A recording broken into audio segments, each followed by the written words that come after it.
Hello and welcome to the Long Island Weather Update. It is a quarter after 10, June the 13th, 2024, and we're going to be talking about some severe weather risks for tomorrow in this weather update, as well as the formation of possible tropical storm, Alberta, offshore. And we're starting a little late because I wanted to get some more of the models in to show you. You can definitely see we did have less clouds today. There was some jet chunk in Cirrus, and then kind of dissipated, and then just sunshine, a bit of haze out there, though not surprising. You can sort of see it in the satellite. You can also see it in this picture I took with the crepuscular rays there. So you got a little bit of haze given the air mass we're in. That's not a surprise. So let's take a look and see what's going on outside right now. And you can see air quality alert in effect for tomorrow from 11 a.m. to 11 p.m. in this area. It's shaded in the gray, so good chunk of New Jersey, the Hudson Valley, New York City, into southeast Pennsylvania. Dealing with that. And let's take a look at what we got outside right now. Temperatures are in the low 70s, so I guess the alley isn't that far off. I have a picture of the thermometer there, but 71 degrees. Dew point is not 32. That's definitely not what's going on. Dew point's like 61 out there, so it's starting to get a little humid out there, but it doesn't feel too bad. There was a decent breeze today all day. So it really didn't get all that warm today. Farmingdale only got up to 81. We had a pretty strong south-southwest wind, 13 gusting to 22. So that's kept Long Island more or less cool, whereas I'm sure Jersey is going to be a lot warmer. So let's take a look at our highs and lows for the day. And you can see highs across Long Island, generally upper 70s and low 80s. Even the North Shore, maybe some mid-80s there. The city got more like in the mid-80s. And then for Jersey, yeah, a lot hotter there. 88 in the Pine in Miller Air Park west of Toms River. And Toms River itself, 85. So maybe a little bit of a breeze there, but not nearly as much as you would have gotten if you were, of course, on Long Island, or especially on the South Shore, where it was quite pleasant once we got toward the afternoon. Let's look at our lows. And our lows generally were in the mid-60s. Actually, no, we got upper 50s last night. Actually did drop down quite a bit more than I expected. Upper 50s. And 51 in West Hampton, believe it or not. So it did actually cool off overnight, which is kind of surprising that it did. The city, of course, holding on to the heat with mid-60s. The alley never cooled off. 52 for a low in the Pine Barrens west of Toms River. So it was cool, but we're certainly not going to see the temperatures drop like that tonight. That's for certain. Going to the window map here, just give you a look and show you what it was like across Long Island today. And you can sort of see that it's still cooler on the South Shore. So we got low 70s in the middle of the island, but if you're on the South Shore, it's in the upper 60s. So it's a little cooler. Definitely a nice breeze over there, though. It really didn't feel too bad even here in Mineola when I got back. So looking at what the day was like, if you were in Belmore, you could sort of see where it cooled off. The sea breeze really came in. You could see. All right, there's definitely something wrong with their dew point sensor, but you could see the temperatures mainly were in the 70s, and then they dropped toward the evening pretty nicely there. So let's take a look at our climate statistics for the day. With the ice slip, we had a high of 80 and a low of 59. So that puts us 2 degrees above normal for the day. Central Park got up to 84, the low of 65. 4 degrees above normal. And Newark, which was representative of New Jersey, a lot hotter at 89 for a high and a low of 61. 3 degrees above normal for them. So still averaging 3 degrees below normal. 3 degrees above normal. However, the high was 8 degrees above normal. But that's just because New Jersey is generally warmer than we are. Anyway, so looking at the satellite, you'll notice some thunderstorms firing up. There's your cold front right there that's coming through. So let's broaden the satellite view out and show you that we do have some severe weather popping over the plains. And then here's that train of moisture again that's been inundating Florida again. That continues into tomorrow. And then we've got this. You can see this is what could become Alberta right here, trying to develop perhaps off the southeast coast. And you can see generally, you can see also you can see a little bit of a haze.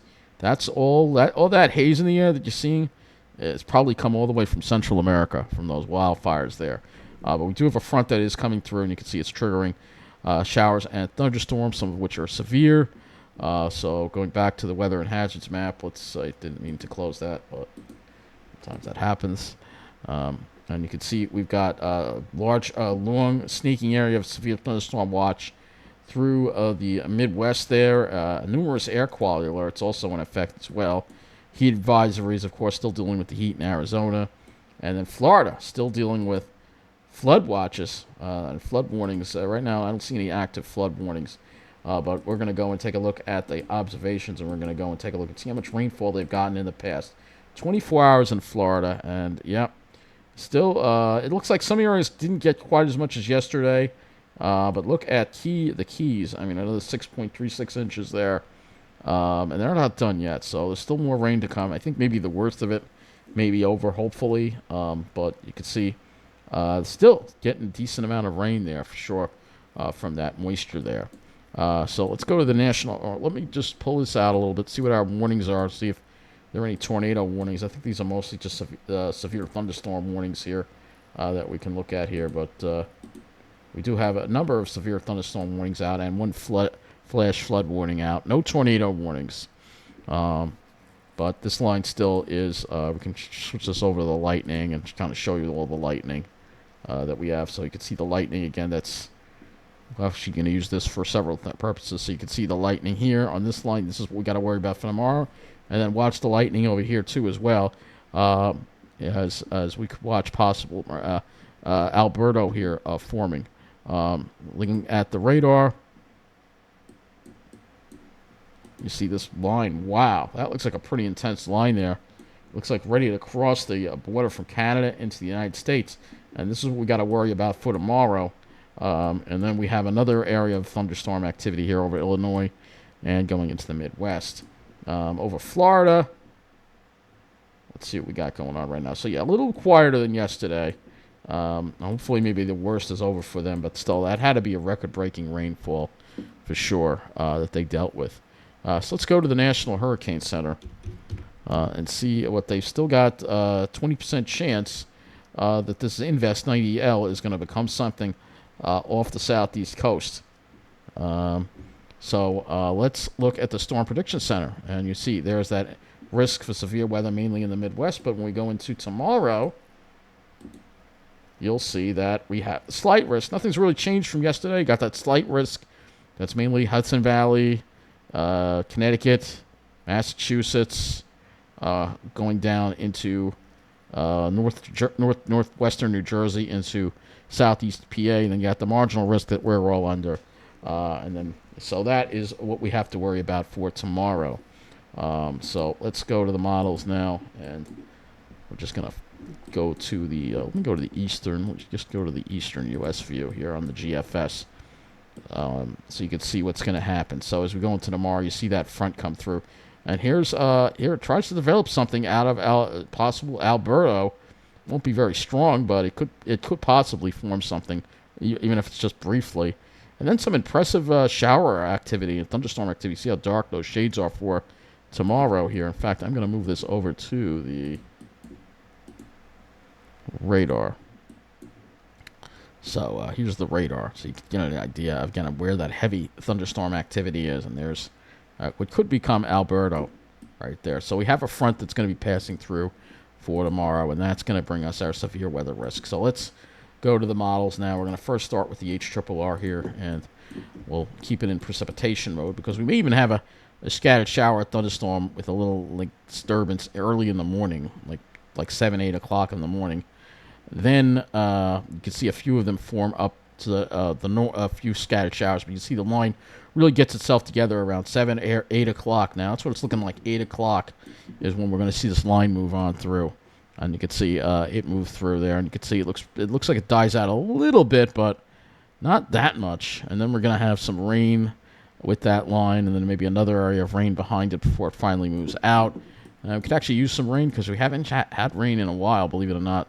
So total accumulated precip, not going to be that much. It all depends on who gets hit. So some areas could see maybe up to an inch of rain. Other areas maybe half an inch or less from this, according to the HRRR anyway.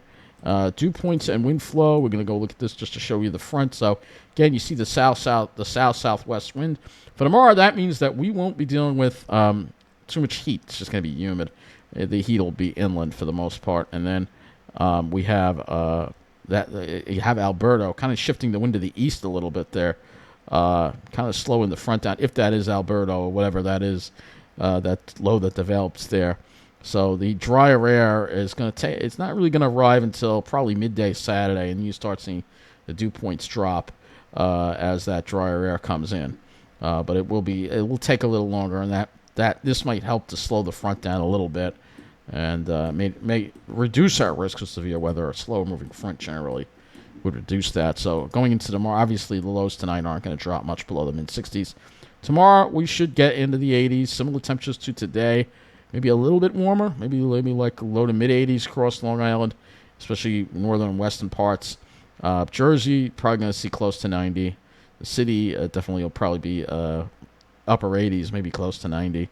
And then you can see the cooler air comes in at night. The temperatures do drop a little bit, not that much. And then Saturday, we should be much more comfortable. But I'm not really going to talk too much about Saturday. I'm really focused more on tomorrow's weather. So let's go to the NAM next. We have the 0Z NAM, and that's why I'm here a little later, so we can look at the 0Z NAM and take a look and see what this is showing up. So you can see, again, that scattered shower activity early in the morning, but the main line develops again as we get toward that 8 o'clock hour. That seems to be when we're going to see it. But you see the NAM's kind of having a broken line. That doesn't mean anything. Those thunderstorms there, again, could be strong to possible severe thunderstorms. We'll have to see if a severe thunderstorm watch is issued. And that'll kind of determine. If they don't issue one, then the likelihood is less that we'll see severe thunderstorms. But we'll have to see. And then that kind of moves on out. Generally speaking, that seems to be the threat right now on these models. Let's go now to the other model that we have, HDRPS, which is another model we can use, which is faster with the front, much faster. This is actually much faster with the front, bringing it through around 4 or 5 o'clock. I'm not sure if I'm buying this, being that it's an outlier model, but we're gonna just have to pay attention and see. There's a chance that the storms arrive a little sooner than expected. So I would say anytime after 4 o'clock, 3, 4 o'clock, just pay attention. And then there's, look at that. It really wraps Alberto up, too. Look at that. That definitely is a good tropical system right there that it has developing right there. So that's just as an outlier model, I think, though. So don't get yourself too excited here. Definitely, it's more impressive, too, with the line versus the other models that we can look at. But right now, I mean, that's not a model that most people use. We also have the FV3, which is like a high-resolution model GFS, but the new run isn't in with that. So let me go to Vent to Sky, and we will go and we will look at, use this to visualize some of the CAPE levels for tomorrow. And you'll see as we get to 11 a.m., you can see decent CAPE already, especially inland. The best of it's going to be inland. You can see that. Coast, you see the wind from the south will have a tendency to weaken the storms. And that's, again, if we look at the temperatures, you'll see that at 3 o'clock in the afternoon, you'll see our inland areas on Long Island, maybe the low 80s. But if you're on the South Shore, it'll be much cooler. And if you're out east, it will also be cooler. And then as you go into... let me look at the sky. I know I didn't do that, but we're going to actually look at the sky model here. We're going to use this model, the HRRR, because we will have sunshine tomorrow, probably a little... See some clouds in the morning, and then they'll tendency to break up. We'll have sunshine for the middle part, and then the clouds kind of come back in as we get toward the afternoon, as we start dealing with that convection. Thunderstorm activity, this is your CAPE. So, and again, the more impressive CAPE is earlier, which is kind of interesting. Lifted index as well. More impressive earlier on versus later. You see those darker colors there, but still most of it is to the north and the west. So that would be where we would expect to see the worst activity, chance for thunderstorms. I can do the precipitation chances, 1 hour precipitation, so it kind of shows you, again, where the storms are forming. This is the HRRR, but we're just looking at a higher resolution version of it. And you can see right around 8 o'clock. So the HDRPS is a little bit of an outlier right now. So, outliers can sometimes be right, but I'm leaning right now toward 8 o'clock. But still, anytime after 4, watch the skies because we could get some thunderstorms. And hopefully, maybe a decent thunderstorm, because we haven't had it. I haven't experienced a decent thunderstorm yet. Other areas have, but I'm still waiting for one. So I know we got a whole summer ahead of us. But anyway, have a good night, and we'll see what happens tomorrow.